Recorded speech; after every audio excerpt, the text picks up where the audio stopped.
мекен, көк мекен, араз мекен, асау мекен, ақ бидаяқ тарылған шашума екен. Бабаларым аңсаған бақыт деген, байқасам бүгін менің қасымда екен. Ырыс ағып жатыр ғой, ырыс ағып, бақ мекеннен бажа жұрт тыныс алып, бақ мекеннен қанша жұрт туыс алып, дос тасады алдында ұлы іс алып, сенерліктің мекені шынықтырған, еркіндікпенен бектен тынықтырған, маңдай терім даланда шығып тұрған, шайқалмаған бақытым тұнып тұрған. Түн деген тыныс тұқтың таң басыма, зақсылық қой орындаған заң басыма. Түн деген дамылдаған дихан баба, миллиардың құйып апқан басына. О менің жомарт далам, мырза далам, аймағын алтын менен шырғалаған.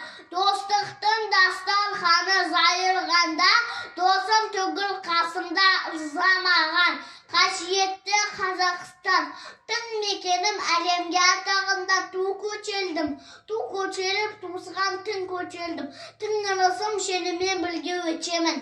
Мұқағали Мақатаев, үш бақытым ең бірінші бақытым халқым менің. Соған берем ойымның алтын кенің. Ол бар болса мен барын қоймаймын. Қымбаттыр алтыннан нарқым менің. Ал екінші бақытым тілім менің. Тас жүректі тілім мен тілім дедім. Кей-кейде дүниеден түңілсем де, қасиетті тілім мен түңілмедім. Бақытым бар үшінші отан деген, Құдай деген кім десе отан деген.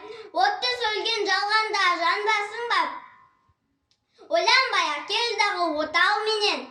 Төте төлбі көгере бер, немерлелер көбейсін шөберелер. Сақында ұста, сақсылық тілегейсін, от емес оқласан менен егер. Үш бақытым.